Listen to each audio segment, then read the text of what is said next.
उत्तर प्रदेश की double engine सरकार के आज 8 वर्ष पूरे होने जा रहे हैं। इस अवसर पर भारतीय जनता पार्टी एनडीए के अपने सभी सहयोगियों की ओर से मैं आप सबका इस विशेष संवाद में हृदय से स्वागत करता हूं और प्रदेशवासियों को 8 वर्ष की इस शानदार यात्रा के लिए, जिसमें उत्तर प्रदेश की 25 करोड़ जनता जनार्दन का व्यापक समर्थन और आशीर्वाद प्राप्त हुआ है, इसके लिए उन्हें मैं हृदय से बधाई भी देता हूं। अभी यहां पर मंच पर उपस्थित मंत्रिमंडल के मेरे वरिष्ठ सहयोगियों और एनडीए के जुड़े हुए हमारे सभी वरिष्ठ नेताओं ने 8 वर्ष की इन उपलब्धियों को लेकर के उत्तर प्रदेश की इस यात्रा को डबल इंजन सरकार ने कैसे आगे बढ़ाया है, इससे संबंधित एक रिपोर्ट कार्ड आपके सामने प्रस्तुत किया है और एक लघु वीडियो फिल्म के माध्यम से भी उसे प्रस्तुत करने का प्रयास किया गया है।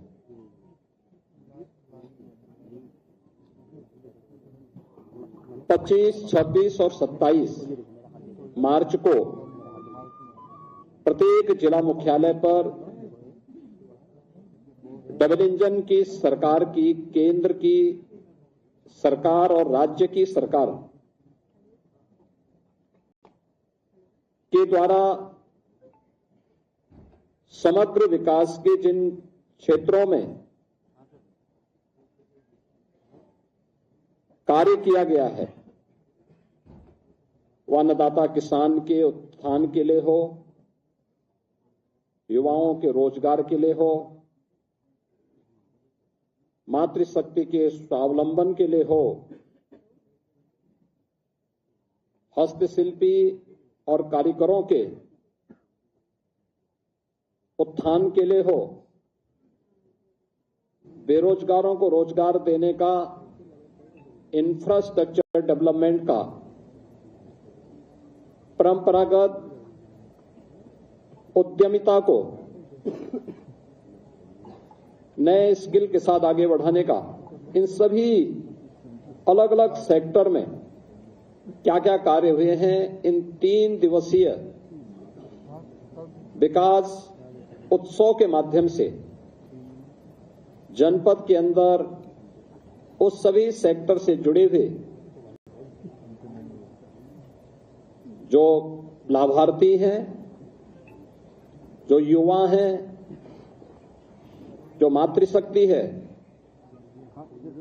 जो उद्यमी हैं, इन सभी के सम्मान से संबंधित और विकास की योजनाओं के प्रति जनता जनार्दन की प्रति कृतज्ञता ज्ञापित करने के लिए ये 3 दिवसीय कार्यक्रम कल से प्रत्येक जनपद मुख्यालय में प्रारंभ होने जा रहे हैं और इसीलिए मैंने आज आवश्यक समझा कि अपने सहयोगियों के साथ हम इस संवाद के माध्यम से आपके सामने इन 8 वर्षों की इस यात्रा के बारे में बताएं। आप में से ज्यादातर लोग जानते हैं 8 वर्ष पहले उत्तर प्रदेश की स्थिति क्या थी, उत्तर प्रदेश की पहचान क्या थी, उत्तर प्रदेश की अर्थव्यवस्था और उत्तर प्रदेश का इंफ्रास्ट्रक्चर क्या था, ये किसी से छुपा हुआ नहीं है। ये वही उत्तर प्रदेश है जिसके सामने पहचान का संकट था। ये वही उत्तर प्रदेश है जहां पर किसान आत्महत्या करता था, युवा पहचान के लिए मोहताज था, बेटी और व्यापारी असुरक्षित थी। ये वही उत्तर प्रदेश है जिसने दंगों के माध्यम से बिगड़ती हुई अपनी अर्थव्यवस्था को देखा है, झेला है। अराजकता के तांडव को किस हद तक अव्यवस्थित क्या कर दिया गया था, इन सभी बातों को उत्तर प्रदेश ने देखा है, झेला है। लेकिन प्रदेश वही, तंत्र वही, केवल सरकार बदलने से कैसे व्यापक परिवर्तन लाया जा सकता है, यह इन 8 वर्षों में उत्तर प्रदेश की जनता जनार्दन ने महसूस किया होगा, हर तबके के लोगों ने महसूस किया होगा।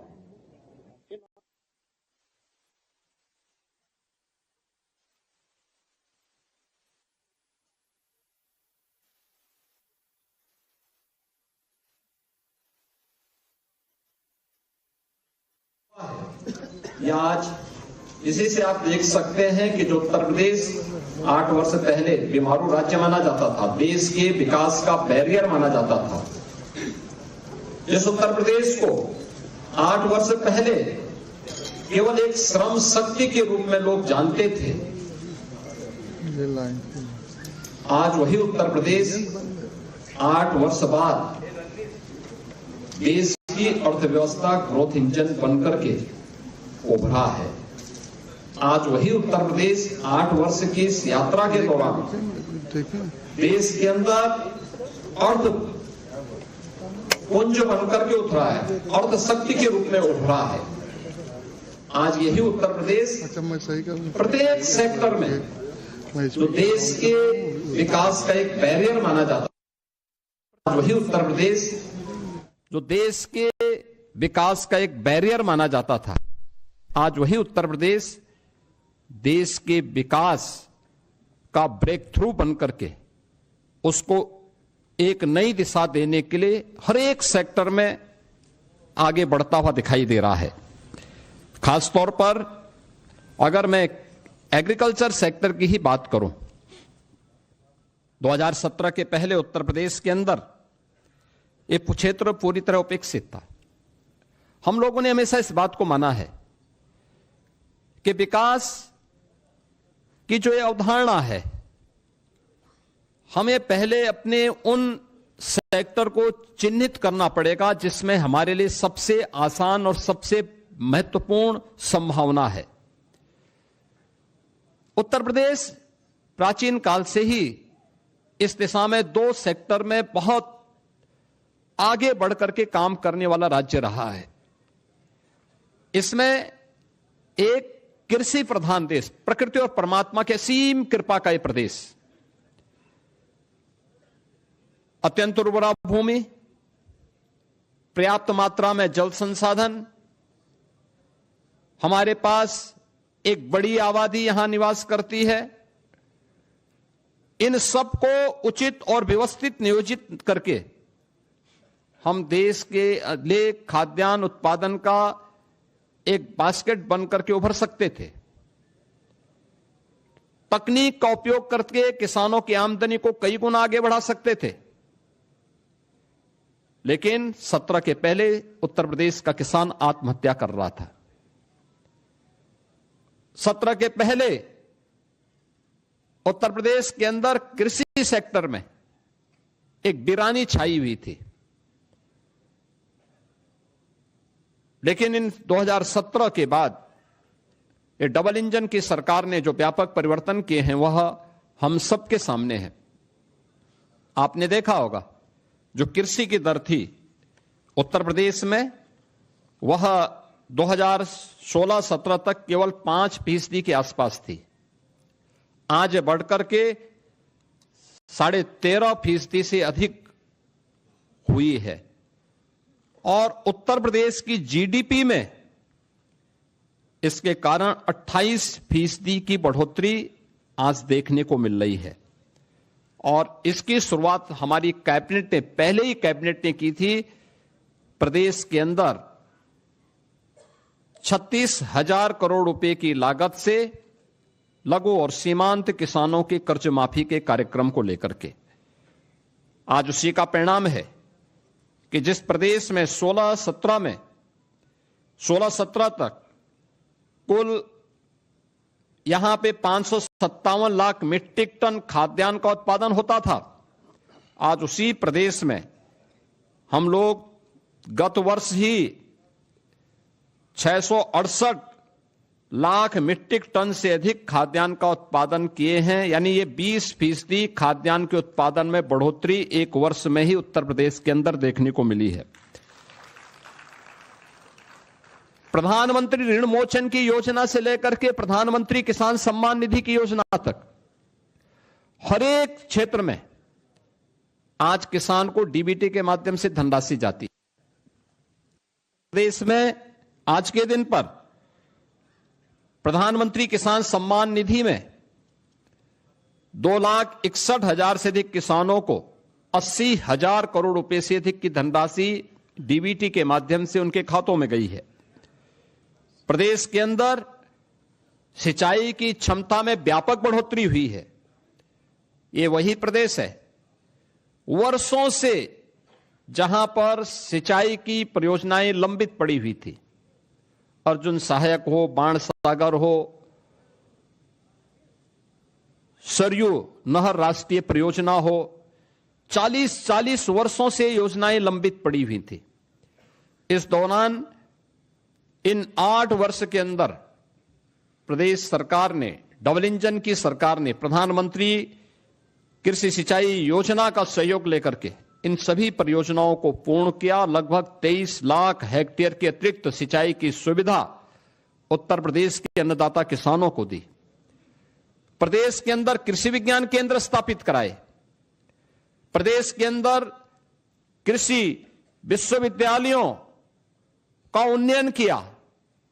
एक नए कृषि विश्वविद्यालय की स्थापना के लिए और 20 नए कृषि विज्ञान केंद्रों को कुछ सेंटर ऑफ एक्सीलेंस स्थापित करने की दिशा में कार्य प्रारंभ किए। टेक्नोलॉजी मिली, अच्छे बीज मिले। परिणाम क्या हुआ? धान में, गेहूं में, दलहन में, तिलहन में, श्रीअन्न में, हर एक सेक्टर में उत्तर प्रदेश एक नई स्पीड के साथ आगे बढ़ता हुआ दिखाई दिया। इसकी झलक मैं इसी बात से आपको देता हूं कि उत्तर प्रदेश में 2017 के पहले जो चीनी उद्योग लगभग बंदी के कगार पर था, अनुमान करिए व्यापक आंदोलन चलते थे, किसान अपने खेतों में आग लगाता था। वर्षों तक, जब 2017 में हम लोग आए थे तो 2008-9 से लेकर के 2017 तक गन्ना किसानों का गन्ना मूल्य का हजारों करोड़ रुपया बकाया था चीनी मिलों पर। सरकारें चीनी मिलों को औने पौने दाम पे बिक रही थी। आज भी माननीय उच्चतम न्यायालय में मामला चल रहा है, लेकिन हमारी सरकार आई, हमने एक भी चीनी मिल को बंद नहीं किया। बंद चीनी मिलों को रिवाइव किया। उत्तर प्रदेश के अंदर इस दौरान हम लोगों ने 3 नई चीनी मिलों की स्थापना की, 6 चीनी मिलों की पुनर्संचालन की कार्रवाई की, 38 चीनी मिलों का विस्तार किया और वर्तमान में 122 चीनी मिलें प्रदेश के अंदर क्रियाशील हैं। 2017 से अब तक गन्ना किसानों को 2,80,000 करोड़ रुपए से अधिक का गन्ना मूल्य का भुगतान हुआ और यह पिछली सरकारों के 22 वर्ष के कार्यकाल की तुलना अगर इसे किया जाए, उन्होंने 22 वर्ष में जितना किया उतना हमारी डबल इंजन की सरकार ने मात्र 8 वर्ष में किया। उससे भी 60,000 करोड़ रुपए से अधिक की धनराशि गन्ना किसानों के खाते में उपलब्ध करवाने का काम किया। इथेनॉल के नए प्लांट लगाए। 2017 तक केवल 42 करोड़ लीटर इथेनॉल का उत्पादन उत्तर प्रदेश में होता था। आज के दिन पर यह 177 करोड़ लीटर इथेनॉल का उत्पादन उत्तर प्रदेश के अंदर हो रहा है, जिससे अन्नदाता किसानों को सर्वाधिक लाभ हो रहा है। इसी प्रकार से चाहे गन्ना उत्पादन में, चाहे वह खाद्यान्न उत्पादन में हो या फिर फल एवं सब्जी के उत्पादन में भी आज उत्तर प्रदेश नंबर 1 पर फिर से आया है और उत्तर प्रदेश के अन्नदाता किसानों के जीवन में व्यापक परिवर्तन देखने को मिला है। पीएम कुसुम योजना के अंतर्गत सोलर पैनल लगा करके प्रदेश के अंदर लगभग 86,000 अन्नदाता किसानों के जीवन में व्यापक परिवर्तन का काम किया गया। तो 14 लाख निजी नलकूप को भी विद्युत की मुफ्त व्यवस्था देकर के अन्नदाता किसानों की आमदनी को बढ़ाने में सरकार ने योगदान दिया।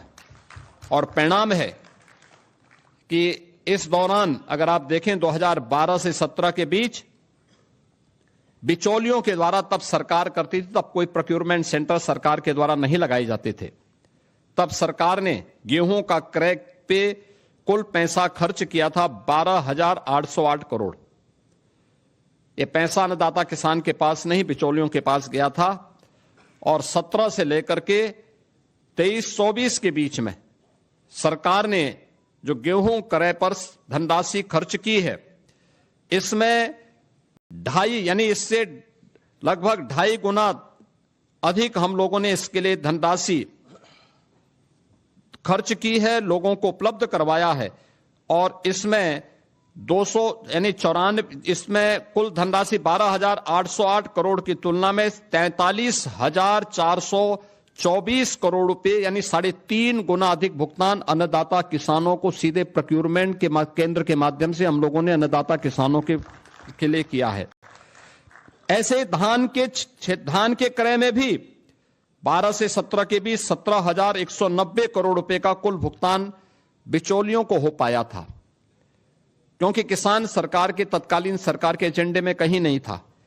इस दौरान 2017 से लेकर 2024 के बीच सरकार ने 5 गुना अधिक यानी 88,746 करोड़ रुपए का धान का मूल्य डीबीटी के माध्यम से अन्नदाता किसानों के खाते में करने का काम किया। प्रदेश के अंदर 32 लाख हेक्टेयर से अधिक भूमि को बाढ़ से बचाव करने में सरकार ने सफलता प्राप्त की है। और मुख्यमंत्री कृषक दुर्घटना बीमा के अंतर्गत हर अन्नदाता किसान को, उनके परिवार के सदस्यों को, बटाईदार को भी हम लोगों ने 5 लाख रुपए की सुरक्षा बीमा का कवर किया कि अगर कभी बाढ़ से, आकाशीय बिजली से या किसी अन्य दुर्घटना से, एक्सीडेंट से या वन्य जीव संघर्ष में उनकी दुखद मौत होती है तो सरकार इसके लिए उन्हें 5 लाख रुपए की एक सुरक्षा बीमा का कवर भी देगी। और आज हम लोग लगातार इस योजना के माध्यम से प्रदेश के सभी किसानों को आच्छादित किए हुए हैं। तो इस दौरान प्रदेश के अंदर निराश्रित गोवंश की समस्या का समाधान करने में भी ये डबल इंजन की सरकार को सफलता प्राप्त हुई, जिसमें 7,700 से अधिक गौआश्रय स्थल के माध्यम से 12,50,000 से अधिक गोवंश का संरक्षण सरकार अपने स्तर पर कर रही है। और सहभागिता योजना के माध्यम से 1,05,000 पशुपालकों को 1,63,000 से अधिक गोवंश उनकी सुपुर्दगी में दिया गया है, जिसमें प्रति गोवंश प्रति माह अन्नदाता किसान को सरकार 1,500 रुपए का भुगतान करती है एक गोवंश के लिए। और इसी प्रकार से कुपोषित परिवारों को भी 10,000 गोवंश देने का काम सरकार ने इस दौरान किया है। उन्हें भी राशि हम उपलब्ध करवाते हैं। मित्रों, 2017 के पहले प्रदेश की कानून व्यवस्था की स्थिति आप सबके सामने है। हर व्यक्ति जानता है, हर दूसरे तीसरे दिन एक दंगा होता था, न बेटी सुरक्षित थी, न व्यापारी सुरक्षित था। प्रदेश के बारे में लोगों की परसेप्शन का अंदाजा इसी से लगाया जा सकता था कि हमारा युवा अपनी पहचान के लिए मोहताज होता था। आज कानून व्यवस्था में उत्तर प्रदेश ने एक लंबी छलांग लगाई है और महाकुंभ प्रयागराज इसका उदाहरण है। 45 दिनों के इस महाआयोजन में कोई छेड़छाड़ की घटना नहीं, कोई लूटपाट की घटना नहीं, कोई अपहरण की घटना नहीं, कोई भी ऐसी घटना नहीं जिससे आने वाले श्रद्धालुओं को किसी भी प्रकार का कोई असंतोष का भाव पैदा करने का अवसर प्राप्त हुआ हो। प्रदेश वही है, लेकिन इसके लिए जो व्यापक परिवर्तन हुआ है, इस व्यापक परिवर्तन का कारण है कि इन 8 वर्षों में सरकार ने व्यवस्थित तरीके से उत्तर प्रदेश पुलिस के बल को एक सिस्टम के साथ जोड़ा है। आप अनुमान करिए, अब तक उत्तर प्रदेश पुलिस बल में पिछले 8 वर्ष में, जब 2017 में हम लोग आए थे, 1.5 लाख पुलिस कार्मिकों के पद खाली थे। सरकार की नीयत पर जनता जनार्दन को भी और माननीय न्यायालय को भी संदेह था, क्योंकि भर्ती की प्रक्रिया पारदर्शी नहीं हो सकती थी, नहीं करते थे। लेकिन पहली बार हुआ जब पारदर्शी भर्ती की प्रक्रिया के माध्यम से सरकार ने 1,56,000 से अधिक पुलिस कार्मिकों की भर्ती, जो आज सेवा दे रहे हैं, उन्हें उत्तर प्रदेश पुलिस बल का हिस्सा बनाया है। और अभी हाल ही में 60,200 से अधिक पुलिस कार्मिकों की नई भर्ती भी संपन्न की है, जिन्हें कुछ ही दिनों के अंदर ट्रेनिंग की प्रक्रिया के साथ जुड़ने का अवसर प्राप्त होगा। यानी आप अनुमान कर सकते हैं कि 2,16,000 से अधिक केवल पुलिस कार्मिक अकेले उत्तर प्रदेश पुलिस बल में भर्ती हुए हैं। और यह भर्ती की प्रक्रिया के साथ साथ उत्तर प्रदेश में जब 17 में हम लोग आए थे, 10 जनपद ऐसे थे जहां कोई पुलिस लाइन नहीं थी। पुलिस के बैरक की स्थिति आप देख सकते थे, सब टूटे फूटे थे, कोई व्यवस्था उनके लिए नहीं थी। ट्रेनिंग मात्र 6,000 पुलिस कार्मिकों की ट्रेनिंग की क्षमता थी। आज उनके इंफ्रास्ट्रक्चर को बढ़ाया गया। सभी 10 जनपद जहां पे कोई पुलिस लाइन नहीं थी, या तो पुलिस लाइन का निर्माण पूरा किया गया, बल्कि पुलिस कुछ जगह निर्माण का कार्य पूरा किया या निर्माणाधीन है। हर जनपद में, हर थाने में पुलिस की अवस्थापना सुविधाओं के लिए बैरक का निर्माण किया गया। पुलिस की ट्रेनिंग क्षमता को